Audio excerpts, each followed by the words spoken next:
Frank McCourt.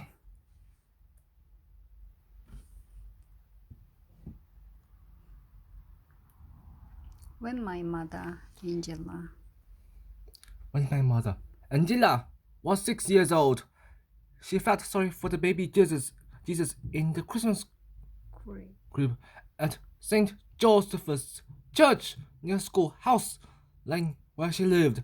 She thought the baby Jesus was cold and wondered why no one had put a blanket over his plump little body. Little body. He looked happy enough, smiling up at his mother, the the Virgin Mary, and Saint Joseph, and the three shepherds carrying little lambs all cozy in their fur. Even if he was cold, he'd never complain because the baby Jesus would never want to make his mammy the slightest but unhappy. Little Angela wouldn't let it go at that. She was often called herself hungry too, but never complained for fear of being told by her mother and brothers and sister to stop the whinging. Whinging. That's what they called whining and complaining in Ireland.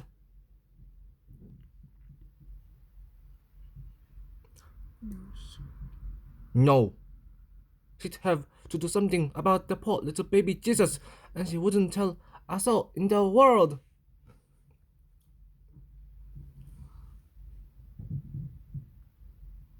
a few days before, A few days before Christmas, she hid in a confession booth. The middle part where the with a pot where the priest priest sits and picked out from time to time to see if the church was empty. Old people like Mrs.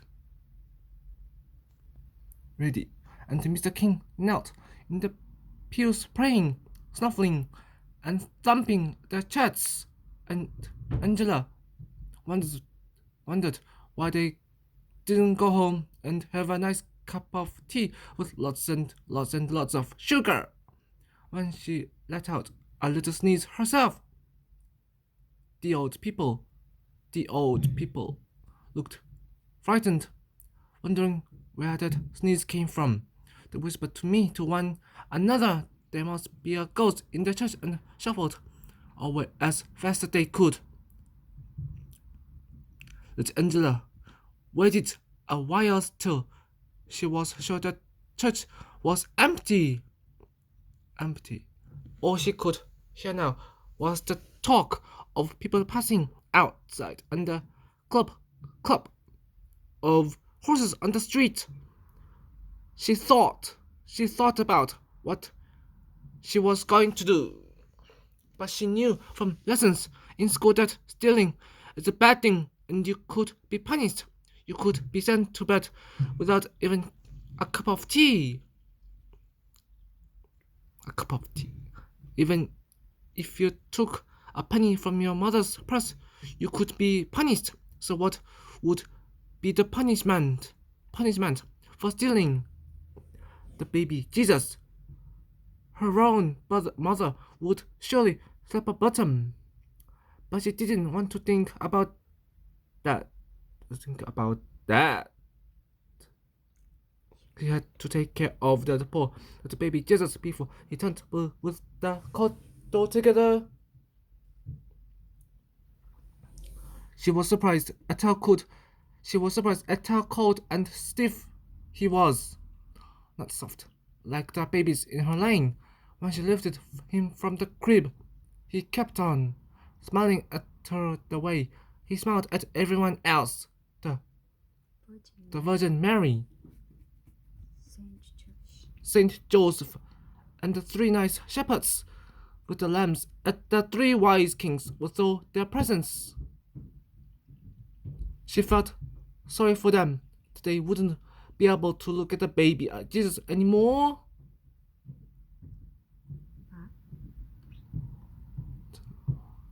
But they didn't seem to mind. Besides, making him woman was the important thing, and they'd never begrudged him that. She had to be careful. She wouldn't want anyone to see her carrying the baby to her house. She trotted quickly down the aisle and outside, where it was now dark. The gaslights flickered along the streets, and she could hide and wait in the deep shadows between. It was cold, and people passing by were not in the mood to be looking at a little girl carrying something white in the dark. People wanted to be home, sipping a nice hot cup of tea and warming their legs by the fire. Next. Then she stopped. How was she going to take the baby Jesus into her house, with everyone gawking and wanting to know who was that and what she was doing? She wouldn't go in the front door. There was a line behind her house where she could carry the baby over the wall and into her backyard.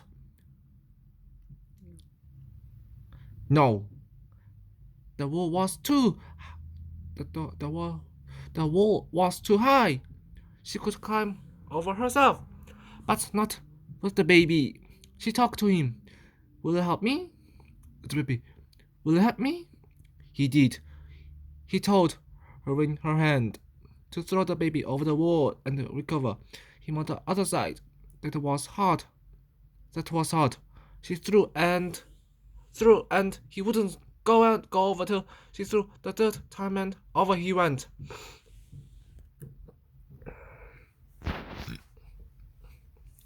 Then the terrible thing happened. When she climbed up and looked into her backyard, there was no sign of him. Now what was she going to do? Where did he go? She was only 6, but she knew how serious it was to lose the baby Jesus. If she didn't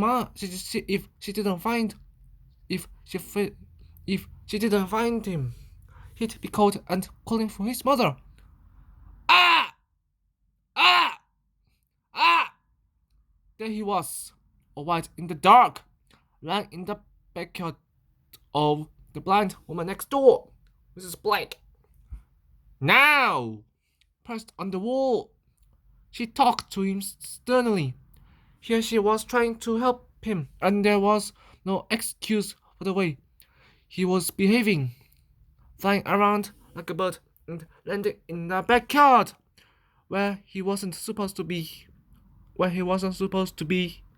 She told him, "Baby Jesus, I have a good mind to leave you there in Mrs. Blake's backyard," but she couldn't. If God ever found out,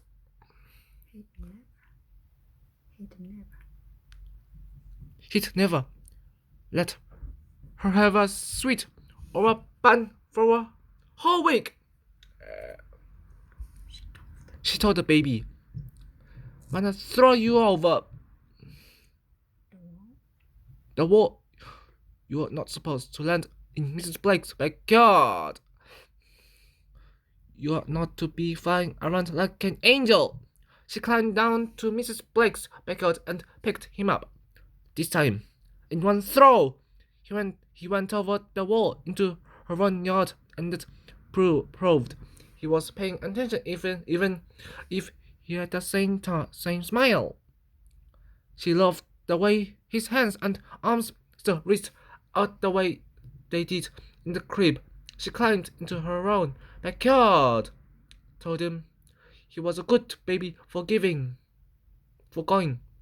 where he was thrown, and hugged him to warm him up in that cold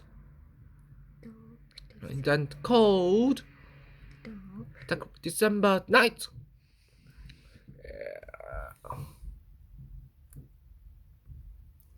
She nearly died of fright when the back door of her house creaked, and out came her brother, Pat, going to the lava- lavatory. He stopped and stared at her and the baby. But she didn't mind, because he was like a baby himself, and often, and foolish things even she wouldn't say. Is that the baby Jesus you have there? 'Tis. He's supposed to be sleeping in his crib abroad in the church, and you have him here in the freezing cold. You have him here in the freezing cold. I'm warming him up, she said. His mother will be roaring and bawling when she sees him gone. She won't mind. She wants him to be warm too. She wants him to be warm too. All right, so. He went into the lavatory, and she stepped quietly along the little hall and up the stairs. She stopped at the top when she heard Pat's voice. Mamie, Angela, to have the baby Jesus up the stairs. Ah! Now, Pat. Love, said his mother. You have a great imagination. Step and have your tea. She do. Mammy, she have the baby Jesus above, and he's white and shivering. All right, Pat. Well, talk to her. His mammy, be roaring and bawling. Don't worry your poor head, Pat. Little Angela knew she wouldn't be able to keep the baby in the bed she shared with her sister, Aggie. All night, she'd let him rest there a while. All night and warm in a blanket. And when it was time to go to sleep, she'd put him under the bed and hope he was comfortable till morning. Her mother was surprised to see her coming down the stairs at tea time instead of in the front door. Was it having a bit of a rest you were? Of a rest you were. 'Twas. Thank you.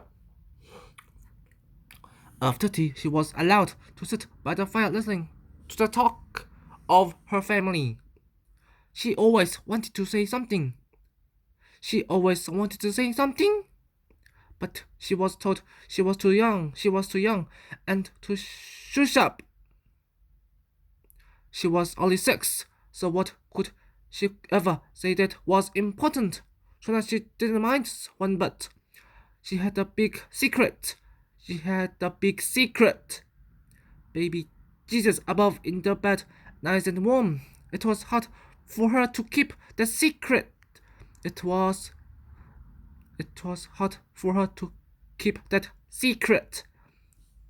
But she could not say a word, or they'd all want to see him and play with him like any old doll.